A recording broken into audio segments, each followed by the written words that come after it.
Hi, welcome to Tailgate Talks. I'm Tyson Martmoss, And I'm Aric and Herder. and we are coming to you from the Sioux Center Airport, as you can tell or hear. Yeah, we got a drone flying, we got airplanes flying, and it looks like we got some action here in a second. What are we doing today, you might ask? Well, today we're calibrating spray patterns on airplanes. That was pretty cool.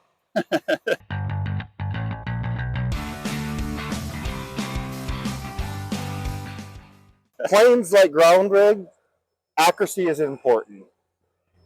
Yep, and getting the right pattern. Obviously, we're looking at gallons per acre, good spray pattern, making sure all the tips work. And this gets done every year before we start fungicide season. So accuracy and coverage. Yep. Two of probably the most important thing in an application. Oh yeah, I mean for sure. But today, yeah, that's what we're doing. We're looking at that. Bruce right now is in the airplane. We're gonna hope to try and get him on here after he lands. But they do this every year at this time just to make sure that everything's accurate on the airplane. So Yes, something that's important. If it's important in a ground rig going 8-10 mile an hour, it's really important in a plane probably going 80-90 mile an hour. and the only thing I wish is that he had insecticide in there because these mosquitoes are terrible. Yeah, you might be able to see them on camera. At least we had a little breeze there. Yeah. And back to you by popular demand, our resident expert on all things airplanes, Bruce Van Beek. Hey, thanks for coming back. Appreciate you guys coming out today. Well, thanks for joining us today. You bet. So we've kind of talked a little bit about what we're doing today, but I guess what's the kind of finite details that they're figuring out? So what we're looking for is we want to make sure the swath we have coming out of all of our equipment, either the drone or the airplanes, is uniform. So from one end to the other, is it as consistent as possible across that? We don't want to have a heavy spot or a light spot, any kind of void in the pattern. We want to make sure we're testing to eliminate all those so we can put down the most consistent spray pattern possible. In the case of the drone, and specifically, I guess, we're kind of starting from scratch with that this year. So we're gathering as much data as we can on the drone. What is the actual swath width at different parameters? We know from experimenting that the swath width is changing with different speeds and different altitudes on the drone. So we're trying to test to find a baseline for that. So we know in any situation, this is what our swath actually is. That way we're avoiding a situation where we think we've got a 30-foot swath and we actually have a 22-foot swath. So testing for all those variables. We're also making sure our droplet size is where it needs to be. So for a lot of the fungicide that we're about to roll into, we're targeting around a 330 micron droplet, which is fairly small. We want to make sure that's what our nozzles are putting out. This check here will show us if we have nozzles that have wore out over time. Plastic nozzle bodies will wear out, especially if we're running a lot of fertilizer through them. So we're getting a baseline for that again too. Are all the airplanes putting out the correct droplet size along with the swath width and the data gathering on the drone?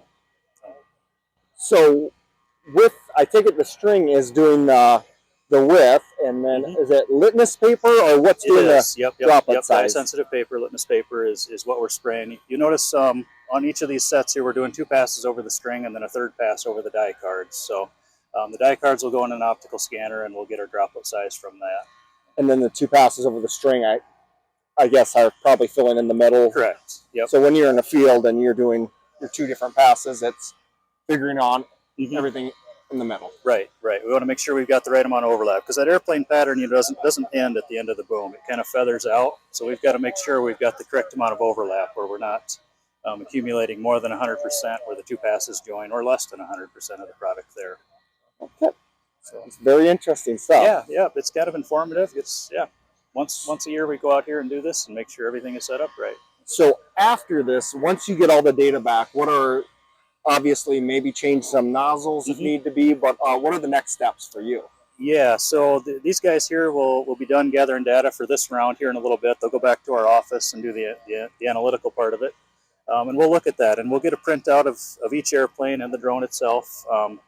Showing, basically a slice of the pattern. If you took a slice out, split the pattern apart, we can go in at the end and look at that. And if we need to make a change, move a nozzle, change a nozzle body, anything like that, we'll go on from here. And if we do need to make changes, which chances are we probably will change something, we'll go out here and retest and do the same thing all over again. So one thing I get asked a lot is, are airplanes accurate? How are you putting 2-3 gallons and doing the same thing as a ground machine? I guess the proof is kind of in the pudding with tests like this. It is, yeah. Like everything, you know, a lot of the quality comes down to the operator. So you start with the operator, but from the operator, you've got to have the equipment set up. It's got to be operated properly and set up properly, and this is the setup part of that. So with fungicide season approaching us, FCS, we're still running our fungicide program.